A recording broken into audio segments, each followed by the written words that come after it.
Hola a todos, mi nombre es Aldo Vega y bienvenidos a Quantum Core. En esta oportunidad les traigo el video introductorio de química orgánica y estaremos presentando la bibliografía y los conceptos básicos para el siguiente video. Entonces comencemos con la bibliografía. Yo les recomiendo primero que lean el libro de química orgánica Weight. Este libro constituye de 2 tomos y tratarán básicamente de los conceptos que les ayudarán bastante para comprender mejor el curso.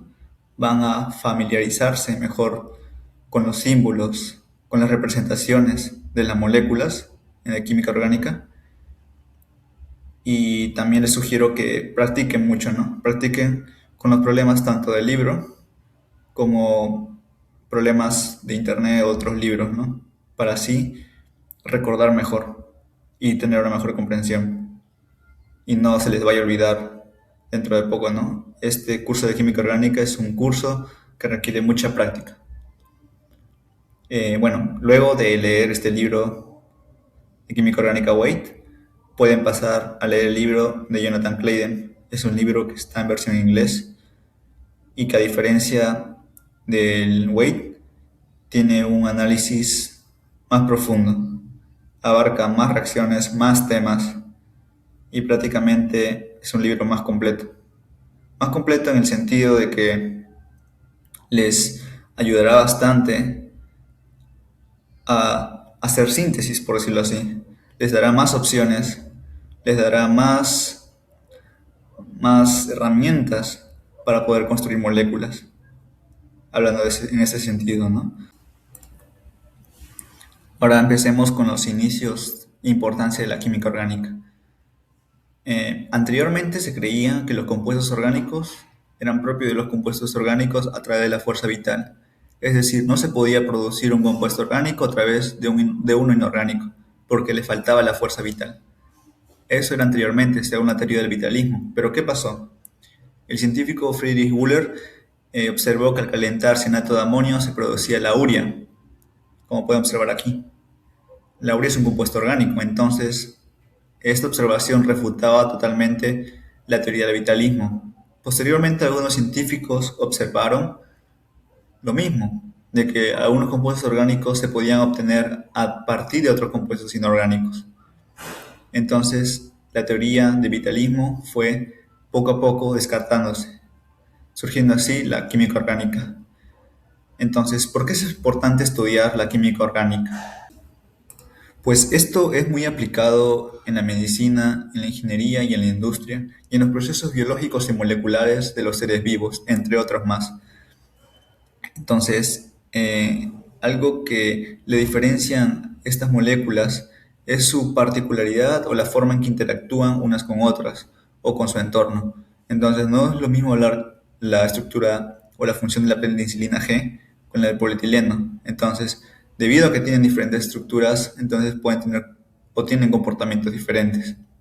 Entonces, ¿cómo podemos llegar de una molécula simple a la estructura de la penicilina G o la clorofila A? Entonces, eso se encarga un poco lo que es la química orgánica sintética, de llegar a un compuesto deseado a partir de otro, mediante una serie de reacciones. Ahora sí, a modo de repaso, empecemos con los conceptos básicos que usaremos en los siguientes videos. Bueno, empecemos con la estructura atómica. Bueno, acá, como pueden observar, los modelos atómicos a lo largo de la historia han ido evolucionando y cada modelo ha tenido su, su predominio según ¿no? Según la historia, o han sido tomando fuerza. Pero bueno, al final lo que es aceptado actualmente es que el átomo, ¿no? Consiste de un núcleo atómico en el cual están los protones y neutrones, y que alrededor no se sabe cuál es su posición y velocidad exacta, están los electrones. Sin embargo, podemos describir al electrón dentro del átomo con una función de probabilidad, una función de onda. Una función de onda que se representa así, como un trinche, que aparece en la ecuación de Schrödinger. Entonces, resolviendo la ecuación de Schrödinger para la función de onda, Bueno, esa ecuación de Schrödinger incluye derivadas parciales y es una ecuación muy compleja de resolver. Es por eso que hace aproximaciones. Y resolviendo la ecuación es que se llega a estos números cuánticos, como podemos ver en la parte de orbitales y capas electrónicas. Vemos que los niveles principales se desdoblan en subniveles y esos a su vez contienen los orbitales, ¿no? También acá se está representando a los electrones por una flecha. Entonces, como se podrá observar aquí, una flecha tiene una cierta orientación, puede estar tanto para arriba como para abajo, está en cierto subnivel, en cierto nivel y en cierto orbital, ¿no?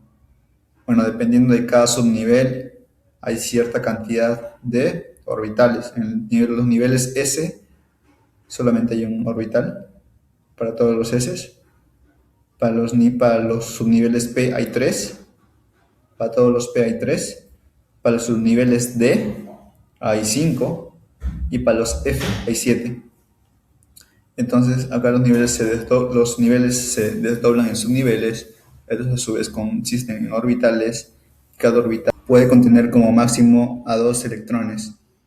Entonces, el llenado de estos orbitales, luego de que los niveles se han desdoblado y bueno, se ordenan de menor a mayor energía, siguen el principio de Aufbau, el principio de Hund y el principio de Pauling. Y bueno, esto nos va a servir más adelante para hallar la configuración electrónica de un elemento. Hablando de la densidad electrónica, es algo muy importante porque nos dará más adelante una representación de los orbitales y también nos ayudará a ver cómo interaccionan los orbitales, ¿no? Por ejemplo, puede interaccionar un orbital 1s con otro 1s y ver, ¿no? Cómo interaccionan, ¿no? Entonces, esto nos ayudará en la teoría de orbitales moleculares, ¿no? Estas representaciones. Y bueno, la densidad electrónica, como mencioné acá, es una función escalar que describe la probabilidad por unidad de volumen de encontrar cualquier electrón en una posición específica del espacio alrededor de un núcleo atómico o molecular. Entonces, es una función, como ven acá, una función. Y en el caso del 2s, ¿cómo podemos observar esto? Vemos aquí que la densidad electrónica, si nos fijamos en esta gráfica de la función, en este punto es 0, ¿no? En esta distancia al núcleo, la densidad electrónica es 0. ¿Cómo podemos ejemplificar esto? Digamos que la distancia de acá a acá la ubicamos desde este punto y trazamos esta distancia, ¿no? O sea, esta distancia que es igual a esta distancia. Entonces, como la densidad electrónica es 0, en todo este cascarón esférico, sobre la superficie del cascarón esférico, ya que esta distancia se refiere a la distancia radial, sobre todo este cascarón esférico que se va a generar, bueno, en este caso es como un corte, imaginen un plano que corta la pantalla, solamente observamos esto, pero en realidad es un cascarón esférico. Entonces, en la superficie de todo ese cascarón esférico, la probabilidad de encontrar el electrón es 0. Eso me dice el nodo, o sea, la distancia del nodo. Que todo ese cascarón esférico, la probabilidad va a ser 0. Ahora, pasando a la compresión electrónica, es algo que ya varios conocemos, es la distribución específica de electrones en los orbitales atómicos, ¿no? O moleculares. Bueno, esto de moleculares lo veremos mejor en la teoría orbital molecular, que explica las interacciones que hay entre átomos dentro de la molécula, ¿no? O sea, sabemos que una molécula está formada por varios átomos, ¿no? Cada átomo tiene sus respectivos orbitales. Entonces, ¿cómo interaccionan todos esos orbitales dentro de la molécula para que la molécula se caracterice por ciertos orbitales, que es la combinación lineal de los demás orbitales para formar unos característicos orbitales de la molécula, ¿no? O sea, esos orbitales moleculares se refieren a la molécula. Orbitales atómicos se refieren a cada átomo, ¿no? O sea, a cada átomo que corresponde o que forma la molécula. A eso se refieren cuando dicen orbitales moleculares de un sistema. Bueno, acá sistema se está refiriendo a la molécula, ¿no? Pero a eso se refiere. Entonces, ¿se puede llenar electrones dentro de una molécula? O sea, sí, o sea, prácticamente podemos ver cómo es que los electrones se distribuyen en los orbitales de la molécula. O sea, ¿dónde es más probable encontrar, por decirlo así, la densidad electrónica dentro de la estructura molecular? Y bueno, es una notación, es una notación estandarizada que indica cuántos electrones ocupan cada tipo de orbital según sus números cuánticos, ¿no? Eso representa la configuración electrónica. Es una notación, como vemos acá abajo. En el caso de Z igual a 7, acá primero llenamos el orbital más baja energía, el 1S, luego el 2S, el 2P, ¿no? El orbital S tiene máximo 2 electrones, para albergar 2 electrones, luego el 2S también para 2, y el, 2P de 3 tiene para 6 electrones, pero ¿qué sucede? Bueno, que ya completamos acá 4, faltarían 3, ¿no? Y ya acá, por eso es que es 2P de 3, ¿no? Y ya. Ahora, para hacer la configuración electrónica podemos seguirnos o ayudarnos de la regla de Serrucho. La regla de Serrucho prácticamente nos dice cómo ordenamos la energía, ¿no? O sea, cuáles son los orbitales de menor energía, cómo vamos avanzando. O sea, va primero el 1S, luego sí el 2S, el 2P, el 3S, el 3P, el 4S y así, ¿no? Para recordar la regla de Serrucho hay varias memotecnias a nivel pre y bueno, no voy a detallar mucho en eso. Algo que sí, estos son los electrones de valencia. Bueno, son los electrones ubicados en la capa electrónica más externa. Son el nivel más externo, por decirlo así. Por ejemplo, acá el nivel más externo es el 2, ¿no? El número cuántico principal.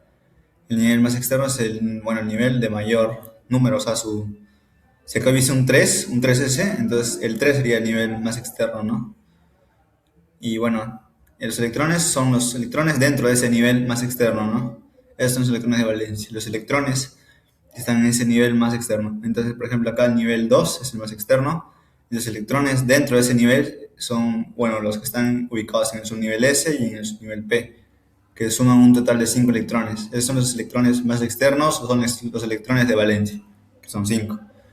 Ahora, ¿qué sucede con esos electrones? Son los que interaccionan en la formación de enlaces y en las interacciones intermoleculares. Y bueno, también será importante para hacer estructura Lewis y prácticamente para representarlos, ¿no? Las moléculas.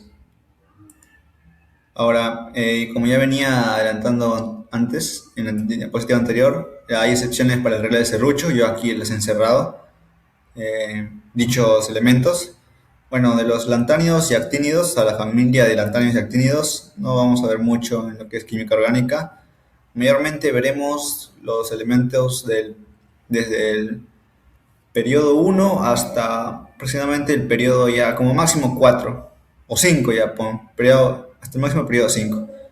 Porque lo demás son, o sea, muy escasos. Bueno, en ciertos casos, en cierta medida sí se usa, pero mayormente se usan los elementos de las 3 primeras filas y hasta la cuarta fila también se usan. Pero ya, yo recomendaría es fundamental que se acuerde, que el cromo es una excepción, el molibdeno, el niobio, rutenio, rodio, paladio, plata, cobre, platino, oro, como está aquí.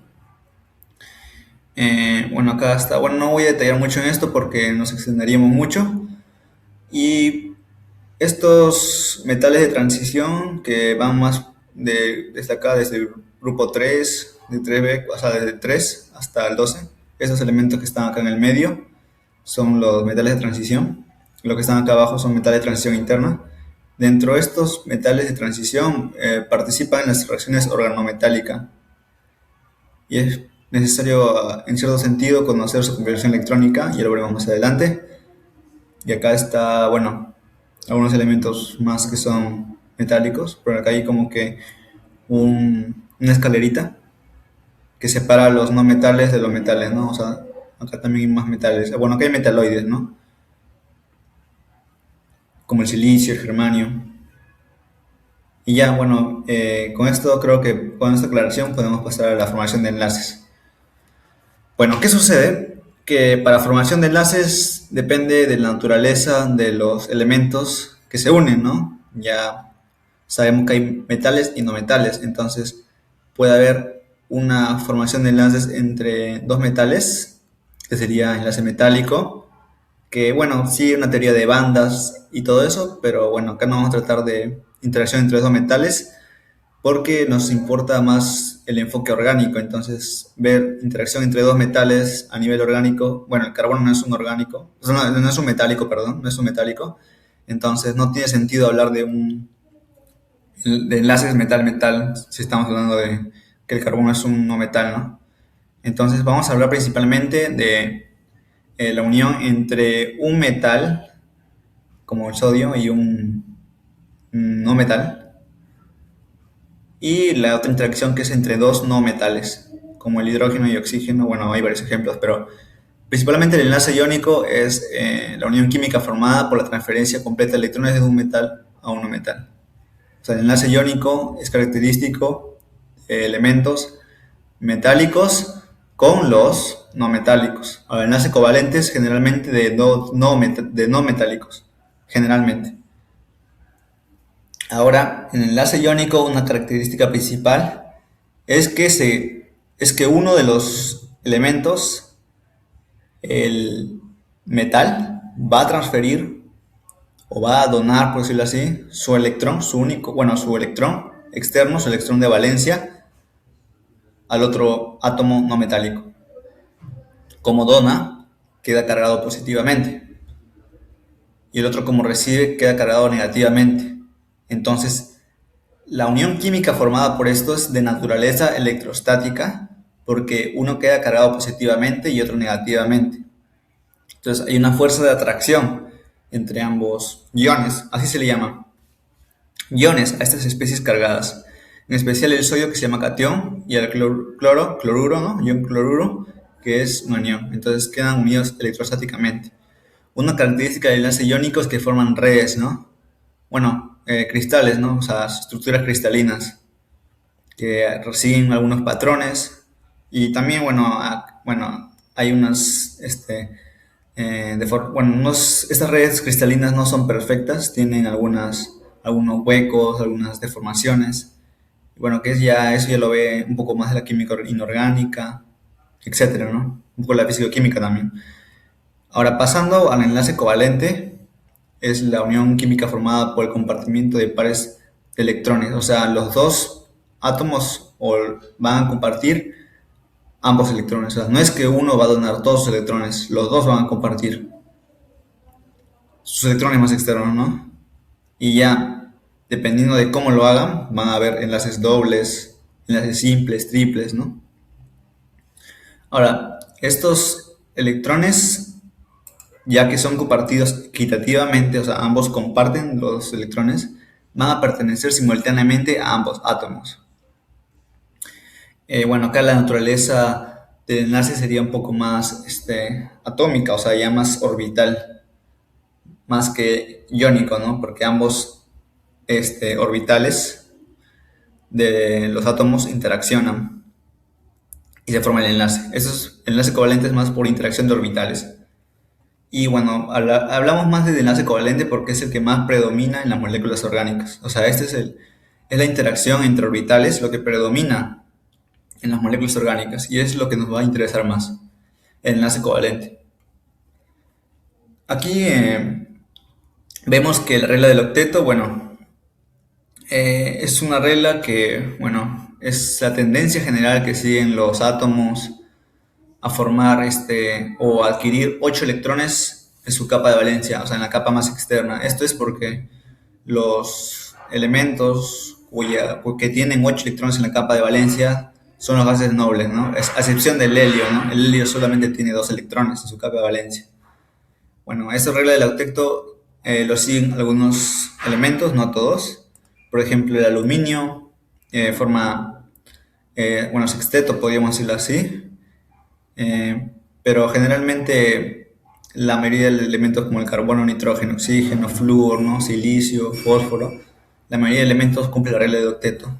Pero como toda regla tiene excepciones, ¿no? Entonces, el hidrógeno, por ejemplo, forma un enlace simple, ¿no? Entonces, no va a ser posible que forme octeto. El boro también, el aluminio también. Entonces, así. Así podemos ver que algunos elementos no cumplen la regla del octeto. Ahora, pasando a enlaces múltiples, hay que entender primero que es un enlace simple. Por ejemplo, cuando vimos acá en el ejemplo del hidrógeno-oxígeno, vemos que acá cada uno, por ejemplo, un hidrógeno con el oxígeno, hay un electrón Bueno, hay dos electrones libres, electrones de valencia, en el oxígeno. Bueno, son seis, como se puede apreciar aquí, pero hay dos electrones libres, ¿no? Entonces, este electrón libre con el otro electrón libre del hidrógeno van a ser compartidos entre ambos y van a formar dos electrones. Bueno, acá se representa que estos dos electrones pertenecen a ambos átomos. Igual para el otro átomo de hidrógeno y hidrógeno, ¿no? Ambos electrones van a estar compartidos, ¿no? Por el hidrógeno y oxígeno. Esta colaboración de ambos átomos se va a representar por una línea, ¿no? Entre el núcleo de hidrógeno y el núcleo de oxígeno, algo así. Se representa con una línea. Y ese es el enlace simple. Ahora, en enlaces múltiples, estamos hablando de que ya no solamente se va a compartir un electrón por ambos átomos. Es decir, que los dos átomos no van a compartir solo un electrón, sino van a compartir dos electrones. O hasta tres, como en el caso del nitrógeno. Acá, por ejemplo, vemos que el nitrógeno está compartiendo con el otro nitrógeno tres electrones. Acá el carbono comparte con el otro oxígeno, como vemos acá. Acá comparte un electrón, un electrón. Pero ¿qué pasaría aquí si solamente comparte 1, 1 y 1, 1? El carbono quedaría 1, 2, 3, 4, 5, 6. Pero como regla dijimos que el carbono o la mayoría de elementos cumplen la regla del octeto, entonces le faltaría dos electrones más. Es por ello que estos electrones que sobran se comparten otra vez con el mismo oxígeno que está acá, con este electrón. Entonces se llegan a compartir cuatro electrones de este carbono con el otro oxígeno y de igual manera al otro lado. De esta manera el carbono obtiene su octeto y el oxígeno también. Y la representación en líneas de esta compartición o que ambos hayan compartido cuatro electrones, no solamente dos, porque cuando comparten dos electrones es un enlace simple, como comparten cuatro ya se pone dos enlaces, un enlace doble. Y bueno, acá se representan los electrones libres que quedan del oxígeno, los que nunca, los que nunca llegaron a participar en el enlace. De cierta manera hablando, porque en realidad cuando veamos orbitales moleculares hay ciertas interacciones que también ocurren. Acá volvemos a ver, ¿no?, la representación del carbono con sus electrones de valencia, que son cuatro. ¿Cómo sabemos que son cuatro electrones de valencia? Por la configuración electrónica, como expliqué anteriormente. Entonces acá el hidrógeno comparte con el carbono, forma un enlace simple, simple. Entonces acá estarían quedando dos electrones libres, ya que estos se comparten. Estarían quedando dos libres acá, igualito acá, porque acá comparte uno con este y acá uno con este. Quedarían de este lado dos libres del carbono, dos libres del carbono. Entonces, como a este carbono le faltaría compartir,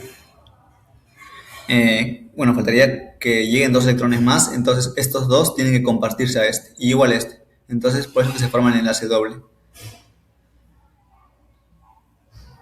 Entonces, la mayoría de las representaciones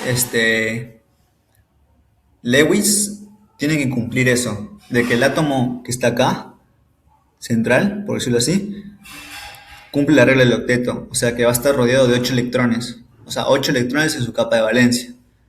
Bueno, el hidrógeno que solamente necesita 2 electrones, ¿no?, en su capa de valencia, pero por lo demás la mayoría tiene que tener 8, como por ejemplo por acá el bromo tiene 8 también. Bueno, acá también un ejemplo más, acá vemos que el hidrógeno necesita 1, entonces solamente toma este. Acá el enlace simple carbono-carbono ya está, se forma 1-1, pero acá observamos que acá el yodo también forma un enlace simple. Acá el yodo ya completó su octeto con este, compartiendo. Entonces nos quedaría solamente combinar estos dos con estos dos. Es por ello que estos dos también, o sea, estos dos de acá con estos dos de acá tienen que compartirse entre ambos átomos. Es por eso que se forma el enlace triple. De modo que si se comparten estos dos quedan 6. Con estos dos son 8. Entonces este ya cumple el regla del octeto aquí. Es por ello que se comparten 3 electrones. Igualito por el otro lado. Vemos que también ya que hay 2, ya que hay 6, 8. Entonces cuando se comparten 6 electrones de valencia sería un enlace triple. Y bueno, acá hay un ejemplo más que es para el HCN. Y ya vemos que de la misma manera, analizando el ejemplo anterior, podemos llegar a que el carbono también forma el enlace triple con el nitrógeno. Ahora pasemos un poco de electronegatividad y polaridad de enlace. Bueno, cuando hablamos de polaridad de enlace, hablamos si hay un momento dipolar. Esto quiere decir que si hay una dirección o una carga parcial dentro de la molécula. Por ejemplo, aquí vemos experimentalmente que cloro tiene una carga parcial negativa por este lado, en cambio el hidrógeno tiene una carga parcial positiva. Es decir, si esto lo ponemos en un campo eléctrico, va a adquirir una cierta orientación. ¿Qué sucede con las moléculas? Bueno, en este caso la molécula polar. ¿Qué sucede con las apolares? Como no hay una carga parcial ni negativa ni positiva por ambos lados, por decirlo así, es neutra, en cierto sentido. Al momento de ponerlo en un campo eléctrico no va a adquirir orientación. Pero ¿qué pasa? Como veremos más adelante, que puede inducirse una carga y adquirir momento dipolar.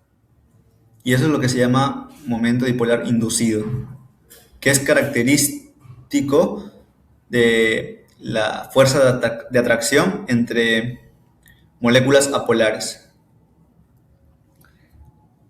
Bueno, para explicar esta polaridad de enlace se usa lo que es la electronegatividad. La electronegatividad, como dice acá, es la capacidad de un átomo dentro de una molécula o especie química para atraer hacia sí los electrones compartidos en un enlace covalente. Como vemos aquí, el cloro está cargado mayormente, ¿no? O sea, está con carga negativa, carga parcial negativa. Eso significa que tiene mayor densidad electrónica, o sea, más electrones, entre comillas, alrededor del núcleo de cloro. Entonces va a estar como que más cargado negativamente. Entonces, como dice acá, la electronegatividad es la capacidad de un átomo para atraer hacia sí los electrones. Como el cloro está con más electrones, tiene más fuerza que el hidrógeno para atraer electrones, concluimos que el cloro tiene más electronegatividad que el hidrógeno.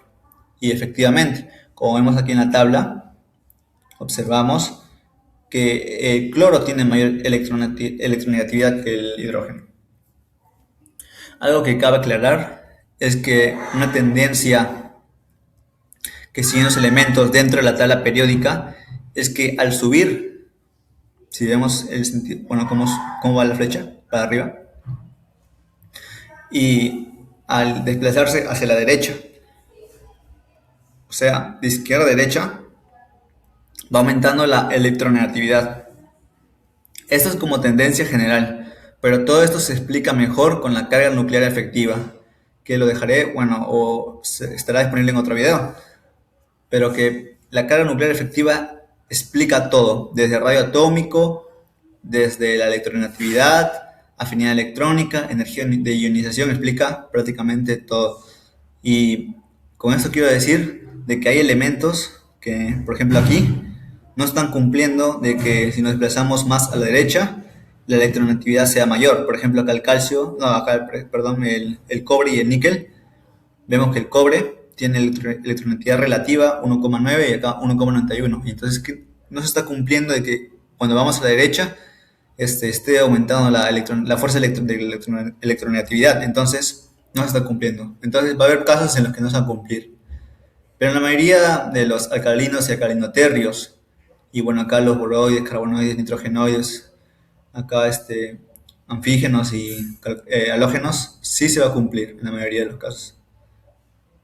Pero bueno, acá vamos a una excepción, pero ya así podemos encontrar. Es un criterio que se usa bastante, pero que a veces puede fallar, ¿no? Ahora, explicando qué son las cargas formales. Bueno, las cargas formales es algo que van a usar mucho o van a ver bastante en lo que es química orgánica. Bueno, acá un poco de su definición es la carga eléctrica teórica que se asigna a un átomo dentro de una molécula ion, suponiendo que los electrones en los enlaces se comparten por igual entre los átomos enlazados. Entonces, podemos expresar que la carga formal es el número del grupo menos electrones no enlazados menos un medio de los electrones compartidos. Esa es una fórmula general para hallar la carga. Y bueno, es prácticamente expresar el átomo central con estructuras Lewis, ¿no? O sea, con sus electrones de valencia. Solamente hacer la estructura, ¿no? Por ejemplo, acá el nitrógeno con los 4 hidrógenos, ¿no? Hacemos que los átomos completen el octeto y usamos esta fórmula. Y es prácticamente pura práctica esta parte. Y pasamos a lo que es la resonancia. La resonancia es un modelo teórico que, bueno, describe la deslocalización de electrones pi y o pares de electrones no enlazados dentro de una molécula o ion. O sea, prácticamente es la deslocalización de la carga o de electrones libres dentro de una molécula. Cuando una única estructura Lewis es insuficiente para representar con exactitud su distribución electrónica real. Esto quiere decir que va a haber varias maneras de representar una molécula con estructura Lewis, y lo que busca explicar este modelo teórico es cómo es que existen esas diversas formas, ¿no?, de representarlas. Entonces, algo que cabe aclarar es que esto no es que, o sea, digamos, esta molécula, que es una amida, va como que resonando o va, como decir, uno pensaría que está interconvirtiéndose en otras moléculas, ¿no? Pero no es así. Es como que la molécula existe en todas esas formas. Por ejemplo, podemos decir que la mula no se sabe si es o es una yegua o un burro, ¿no? Es como que existe entre ambos, tiene características de ambos. Entonces, igualito esta molécula. Esta molécula va a tener características de estos tres. Es como un híbrido de resonancia único y estable. Es como un promedio, o sea, como es acá, promedio ponderado de todo esto. O sea, va a ser una combinación de todo esto. No podemos decir que esta molécula existe como esto, o que en un momento está como esto. No. Está en todo, o adquiere diferentes estados, ¿no? Simultáneamente. Porque tú no puedes decir que la densidad electrónica está fijada, por decirlo así. O sea, puedes, como que hay deslocalización significa movimiento electrónico. Por ejemplo, acá estos electrones van saltando, van moviéndose. Por ejemplo, aquí, este doble enlace, como acá se comparten 4 electrones, como es un doble enlace, lo que tuvo que pasar para que se forme esto es que 2 electrones que estaban aquí pasen al oxígeno. 2 electrones pasan al oxígeno. Entonces, cuando tú aplicas esta fórmula de la carga formal al oxígeno y al carbono, luego de que estos 2 electrones pasen aquí, vas a tener que el oxígeno queda con un menos y acá el carbono queda con un más. Entonces, acá es un mecanismo que explica, ¿no?, cómo es que pasó de esto a esto, y igualito acá.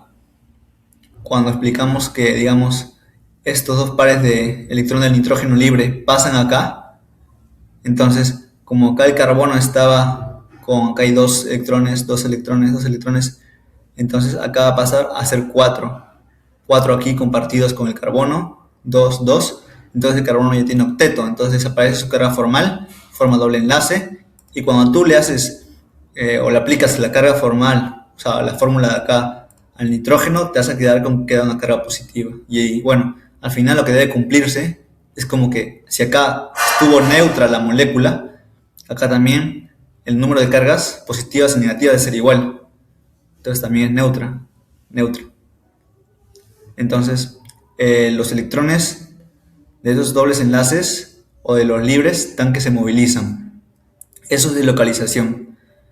Y como ya mencioné, no es que exista como único, ¿no?, cada uno. Es que existe como una combinación entre todas estas. Igualito para el ejemplo de acá abajo. El par libre del oxígeno, va a pasar acá. ¿Y qué pasa? Como este carbono, si este carbono quedara con esos dos con esos dos electrones que se están compartiendo extra, quedaría con 10 electrones, aparte de los 8 que tiene. Es por eso que este par de electrón salta aquí, a este, a este carbono. Que este carbono, ¿cuántos electrones tenía inicialmente? Tenía 8 también, porque, bueno, está cumpliendo el regla del octeto. Acá con un hidrógeno, bueno, algo que no se representa aquí es el hidrógeno, pero implícitamente sí está el hidrógeno. Algo que cabe aclarar es que, bueno, si es que de repente acá hay uno, 2, 3 y falta un cuarto para completar el enlace del carbono, hay que, bueno, está implícitamente que hay un hidrógeno. Es algo muy rutinario en química orgánica, que está implícitamente un hidrógeno. Entonces la delocalización es eso, de que los pares electrónicos o pares libres van empujando a los electrones, ya sean de enlaces dobles, como aquí vemos, y van empujando. Este par se va para acá, empuja y va acá. Este va empujando la carga. Y así finalmente esto va a pasar aquí. Y este par, este enlace doble, dos electrones del enlace doble van a pasar acá. Y llegar a esto. Entonces, igualmente, ¿no? O sea, la molécula va a estar como un híbrido de todas esas. Va a ser una combinación de todo esto. No va a estar como que en esta estructura solamente. Ahora, algo que quiero también mencionar es las fórmulas estructurales, ¿no? Una fórmula molecular es prácticamente solo te muestran los átomos y la cantidad relativa, ¿no? O sea, el número de átomos de cada elemento. Vemos también fórmulas condensadas, que es un poco más informativa, por decirlo así. Aporta un poco más de información que solamente la fórmula molecular, porque una fórmula molecular puede representar diversas estructuras. Entonces la fórmula condensada como que te da una mejor visión. La fórmula de líneas y ángulos es digamos, la estructura ya mejor dada, o sea, es ya prácticamente la estructura ya final, por decirlo así. También hay fórmulas semidesarrolladas que prácticamente te muestran algunos enlaces y las fórmulas desarrolladas que te muestran todos los enlaces. ¿Y cuál es la diferencia entre la condensada y semidesarrollada? Bueno, que la condensada no te muestra muchos enlaces, bueno, te muestran patrones, pero no directamente los enlaces. Bueno, salvo este enlace doble. Que en realidad tampoco te lo hubiesen puesto un enlace doble, son donde ponían CH y ya. Entonces se asume también que hay un enlace doble. Acá, bueno, ejemplo del pigron. Es una molécula también que poco a poco irán conociéndolo cuando transcurran o cuando van avanzando un curso de química orgánica. Bueno, ahora pasamos a la hibridación y formas moleculares. Esto sirve más que todo para explicar la forma de las moléculas o por qué es que algunas moléculas se aproximan a ser planas, tienen espacio, o sea, son espaciales, o sea, no es que sean planas, otras que son de repente lineales. Entonces todo esto nace, o la teoría que explica esto, o que explicar, es la teoría de repulsión de pares de electrones de la capa de valencia, ¿no? Es, bueno, prácticamente, como dice acá, es una teoría predictiva, ¿no? Todas las teorías prácticamente son predictivas y que explica la geometría molecular a partir de la repulsión electrostática entre los pares de electrones. Entonces, cuando se refiere acá a repulsión electrostática, es decir, que los pares de electrones y los enlaces se van a separar lo suficiente o lo máximo que puedan para tener el mínimo o la mínima energía. O sea, van a separarse, si son tres pares, digamos, ¿cuál es la forma más de menor energía en los que los tres pares van a estar más alejados, a donde va a haber menos repulsión? Porque algo que quiero que asocien es que a menor fuerza de repulsión, menor energía. Porque para mantener una fuerza de repulsión, o sea, para mantener una fuerza hay que ejercer energía. Entonces, para que haya menor repulsión, tiene que haber menor energía. Entonces, ¿cuál es la forma menos energética de tres pares de electrones para ejemplificar nomás? O sea, una forma triangular. Es como decir que como está aquí, digamos que esos tres pares, o sea, tres pares de de electrones,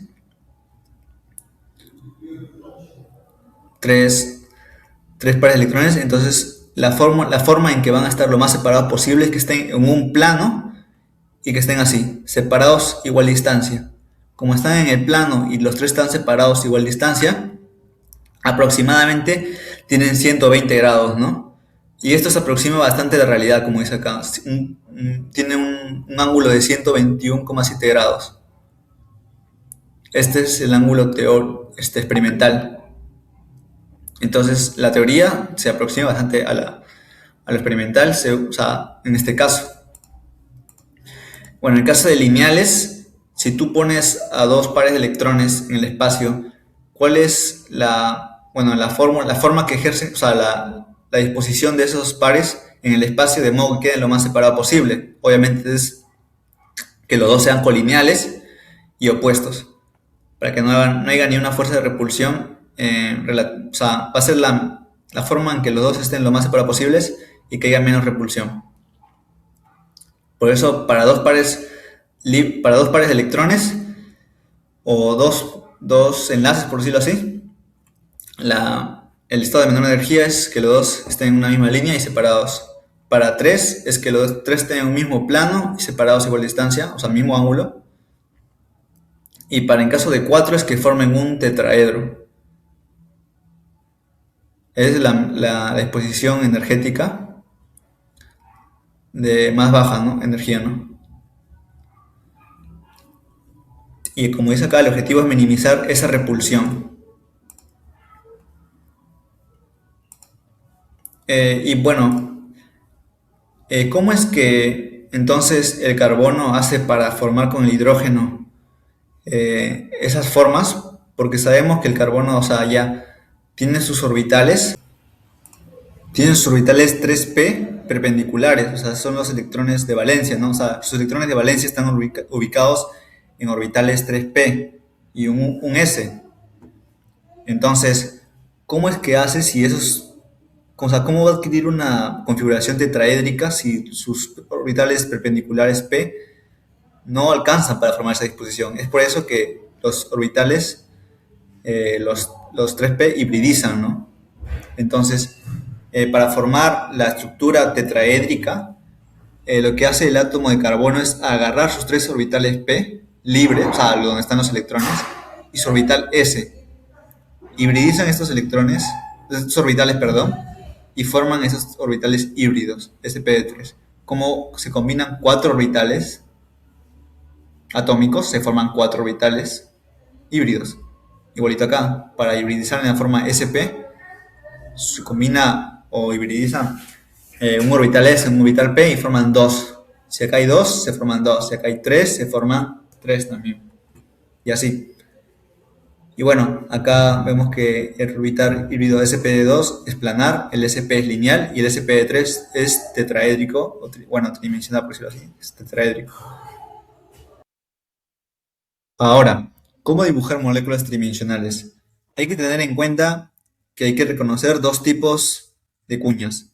Uno que son las cuñas discontinuas y las cuñas continuas o con cierto grosor, que va desde un grosor fino hasta un grosor más ancho. Entonces, ¿qué significan estos dos tipos de representación de cuñas? La representación de cuñas discontinuas significa que el enlace está que se va para atrás. Y la representación de cuñas continua o de que va de un grosor ligero a un grosor ancho es que está saliendo del plano. Ahora, respecto a la rotación de enlaces, en caso del etano, para ejemplificar, el carbono tiene que hibridizar en sp3. Esto quiere decir que sus cuatro enlaces que va a formar, tres con los hidrógenos y uno con el carbono, van a estar en disposición tetraédrica como muestra aquí. Ahora, ¿qué sucede? Que los orbitales sp3 tienen libre rotación en este caso. En este caso, el orbital sp3 tiene simetría, una simetría suficiente para permitir la rotación. Entonces, imaginemos que todo esto lo fijamos y que esto puede rotar a través de este enlace. Entonces esto va girando. Como que fija, a ver, para que lo puedan observar mejor, fijemos esto y esto lo empezamos a rotar. Así. Agarramos un extremo y vamos jalando, va rotando. Aquí podemos verlo mejor. Fijamos esto, digamos. Entonces esto lo vamos rotando, como si fuera un timón. Entonces, en los enlaces simples, en general, salvo consideraciones energéticas extremas, puede haber libre rotación. Ahora, pero Aldo, ¿podrá haber rotación libre en un enlace doble de repente? Pues puede que sí, pero eso depende de la temperatura y de consideraciones energéticas, porque normalmente la rotación en un enlace doble está restringida. ¿Por qué? Porque para que haya un enlace doble, tiene que haber un traslape de orbitales p. Ahora, supongamos que exista una rotación libre o que pueda rotar. Eso significa que los orbitales p ya no estén alineados paralelamente. Entonces ya no hay traslape. Ahora, ¿qué sucede? Este es un estado de mayor energía. Entonces va a haber una barrera para que este enlace doble se rompa y vuelva a formarse. Esa es como dice acá, es una energía muy alta y que requiere unas temperaturas mayores que la de la temperatura ambiente, bloqueando la rotación. O sea, no es normal ver que un enlace doble, o sea, cambio de rotación. Esto también explica por qué hay enlaces dobles cis, enlaces dobles trans. Entonces es muy importante también esto de la barrera de rotación y que no hay una rotación libre en enlaces dobles y enlaces triples mucho menos. ¿Por qué? Bueno, porque ahí se involucra un segundo orbital p en ambos carbonos y ya la rotación está aún más restringida. Es por eso, como la rotación está más restringida, requiere mayor energía todavía para romper romper esa barrera de rotación, y es por eso que el enlace triple es aún más fuerte que el enlace doble. Y el enlace doble, como podrán ver acá, es más fuerte todavía que el enlace simple, ya que incluye también el enlace simple acá, entonces es todavía aún más fuerte. Bueno, para finalizar hablaremos de la isomería. Para que dos moléculas sean isómeros tienen que tener la misma fórmula molecular. Bueno, ahora la isomería se divide en dos grandes grupos, la constitucional o la estereoisomería.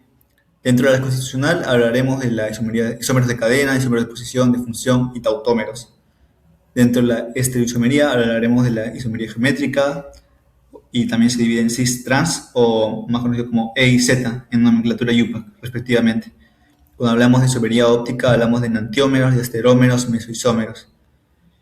Y también es necesario en este caso hablar de centros quirales. Bueno, también se habla de isomería geométrica, pero bueno, cuando hablamos de conformacional, hablamos de rotación de enlaces, hablamos de diferentes proyecciones, diferentes conformaciones de una molécula. Esto también es para otro video más específico para entender mejor, pero bueno, principalmente es sobre eso, sobre las diferentes conformaciones de que puede una molécula tener, ya que tiene libre rotación sobre un enlace formal.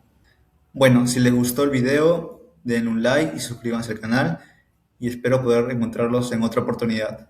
Muchas gracias.